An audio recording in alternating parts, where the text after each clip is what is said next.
Hey everyone, thanks for joining us here at Book Blather. If you're new here, I'm Dave, this is Olive, and we talk about books of all types to help spread the joy of reading. Right, Olive? So today we're bringing you yet another book haul, of course. We did a video in the summer, if you were here for that, where we discovered near my daughter's college a gem of a used bookshop called Gray Matter Books in Hadley, Massachusetts. And so now, of course, I have to go up there periodically since my daughter's up there. So, I'm going to stop in when we do. And so we recently just stopped. What was that, Olive? 2 weeks ago, week and a half ago, something. Just recently we were up there.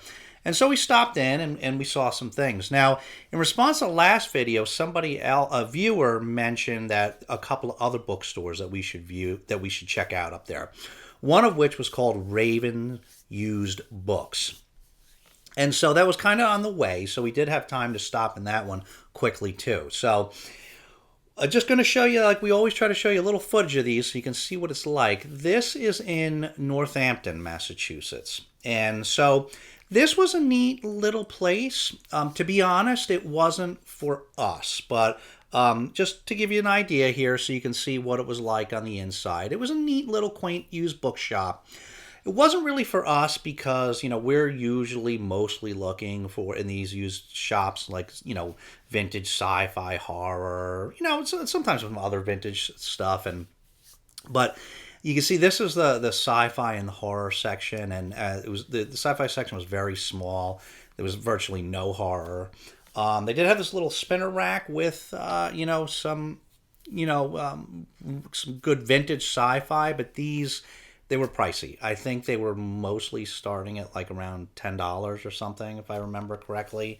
And that was kind of the other issue with the places. It was just slightly on the pricier side than some of the other used bookshops that we've been to. Totally understandable because they're in Northampton, Massachusetts, kind of a high rent district. So you might like this place, but it wasn't, really, it just wasn't for us based on the type of things we're looking for. So then we proceeded on to Gray Matter Books, and I did get some better footage of it this time. So here I'm going to give you a little view of the outside and the inside. Last time I had just done the horror sci-fi section, but here I'm going to give you an idea of the whole place.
As you can see, it's pretty decently sized, and in the back there's just row after row.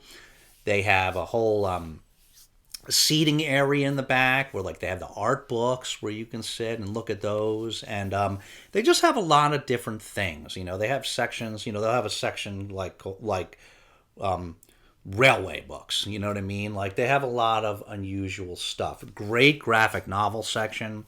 So it was a pretty cool place.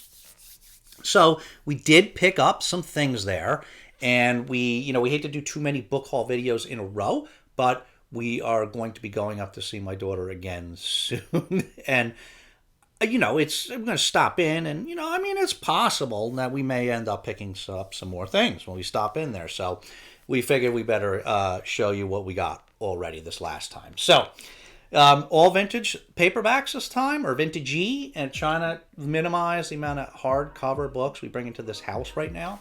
So we'll get started. So the first one we got was this, the Anti-Death League by Kingsley Amis.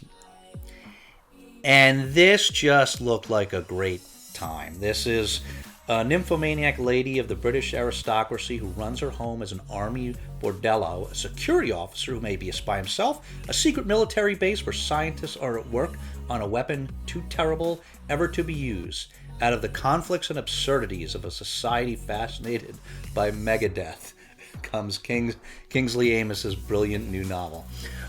So this just sounded like good fun. It sounded like one of those just crazy spyish sort of novels. So it sounded good. Let us know if you've read that. We're curious. I feel like I've heard of that book before. So let us know if you know much about it.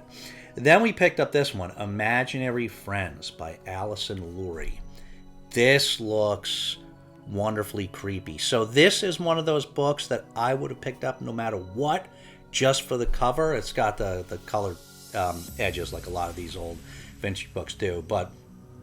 And this is about some like cosmic, entity coming from another planet. And there is like a group of truth seekers in New York, I think, that they're the only ones that know that this entity is coming. And so their high priestess is training for his coming, and then there's a couple of sociologists who are actually trying to infiltrate the truth seekers to, for whatever reason. And so it was question: in the hothouse prayer meeting environment of Aunt Elsie's living room, is cosmic love any match for scientific cool? So, and that's Ro, the of Varna, there on the back. Let's see there. So this sounds like a great cosmic horror with a sci-fi bent. Okay, then we picked. We love these old ace science fiction classics. These little smaller vintage sci-fi books. This one actually is an ace science fiction classic, but it is a very old mini ace book, Adventures on Other Planets. And this is it's just a collection of short stories by a few well-known writers. This has Roger D., Robert Moore Williams, Clifford D. Simak, Murray Leinster, and A.E. Van Voigt. So this looks good. All otherworldly stuff. A clash with an incredible entity on Venus, mental wizardry on old age Mars, manhunt in a world of servile killers, battle of wits with a conqueror from Andromeda. So, sounds like good fun. Okay, then we have some science fiction classics. So, we've got these two here. We've got The Blind Spot by Austin Hall and Homer Eon Flint. So this is a parallel worlds novel. So there's this thing called The Blind Spot in a room in San Francisco where strange things happen, and but it's a parallel worlds novel, and we love parallel world stories. Now I think the best I can tell, we also picked this one up, The Spot of Life, which is just Austin Hall, and so I believe that this is. So both of these were published in serial form in, I think, both in Argosy, probably Argosy All Story Weekly, and I think when Hall and Flint wrote this together, Flint then died, and so I think Hall wrote this after, I think, as really more of a sequel or sequel stories, whatever, because it was in serial form, but. I don't really know for sure, but I think he meant this. I think it's the same room, and he meant this to be a sequel to the story that he did with his friend Flint. So, if you know, tell us, because we're not sure about that. Okay, then we picked up The Mightiest Machine by John W. Campbell. And this just sounded cool. We pick up anyone that sounds like a cool original kind of story. So this was called this experimental spaceship, and they had these new revolutionary space mechanics, and it makes this experimental ship go like a million light years away or something, and ends up floating in this like space of like strange starships. So that's all I know about it, but it sounded cool. Okay, and then look at this. The next one is the Atlantic, another science fiction, the Atlantic Abomination by John Brunner. Look at that. So this is like some some explorers on the bottom of the sea bring up this entity that it's a non-human intelligence, and it's not as dead as they thought it was, and it ends up being like a somewhat of a conqueror, I think. So that's all I know about it, but look at it, little sort of King Kong sort of abomination there. Sounds great.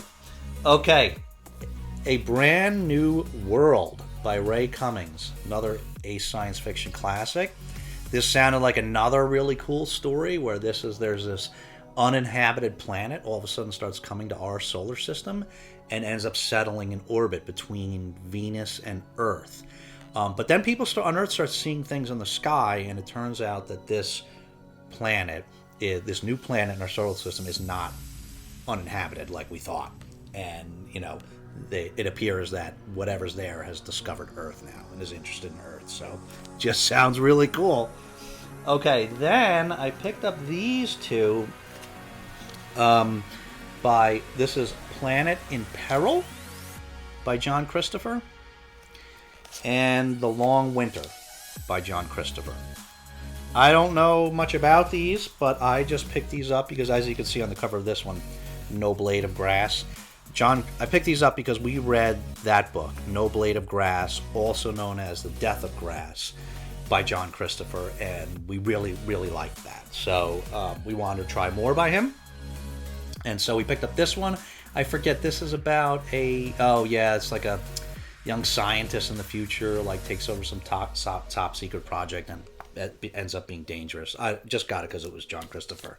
And this one is, there's an ice age, a new ice age devastates North America, and so civilization falls apart and humans start roving around in packs. And so, it sounds not so crazily different from The Death of Grass, actually. So anyway, we got those because we wanted to try it. Then we have The Yellow Fraction by Rex Gordon. And we just got this just because it sounds really weird. This is like some other planets colonized, and there's these different groups of people. What were they? The Blue Party, the Green Party, and the Yellow Party. And like one wants to, transform the world to suit people. The other one wants to transform people to suit the world. But then this Yellow Party just wants to leave and go somewhere else. And so they build a spaceship. And that's all I know about it, but just sounded really unusual, so picked it up. Then we picked up this, The Island People by Stanton A. Koblenz. And we picked up this. You can see here it says a story of love and politics, danger and escape set in the islands of Atlantis. So we picked this up because this is part of the Outlander series, which is this is a series of books, I think 4 books, that they're like space anthropology. So they are exploring humanoids, creatures in different environments, in different worlds. And so we picked up, I think we already picked up 2 of these, maybe at that same store. So we're obviously want to complete the collection, so we picked up this one, The Island People. Okay, then we picked up these 2, Circle of Fire by Hal Clement, and Through the Eye of a Needle by Hal Clement.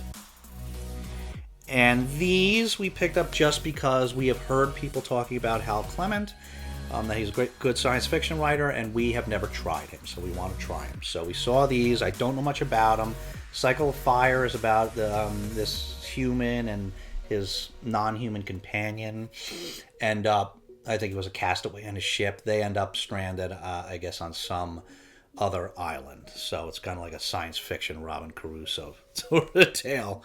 And then this I know even less about, Through the Eye of the Needle. This is something, I forget. The guy has like a parasite living in him, and so they go to some other world, I guess. And I don't really know much about it. But if you know anything about these, The Cycle of Fire or Through the Eye of the Needle, and you think they are worth reading or not reading, let us know.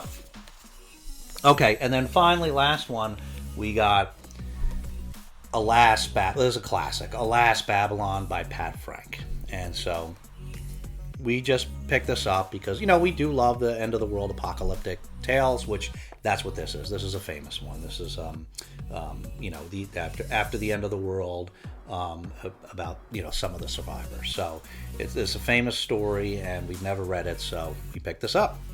So that about does it. That was our haul from Gray Matter Books in Hadley, Massachusetts. Let us know if you've read any of these and you have any thoughts on them, or if any of them sound interesting and you think you might read them. So, or if you want to body read any of them. And if you don't have anything substantive to say, you can always leave Olive. Do I have any more? Oh, I do have one more. Look at that. I got one more for you.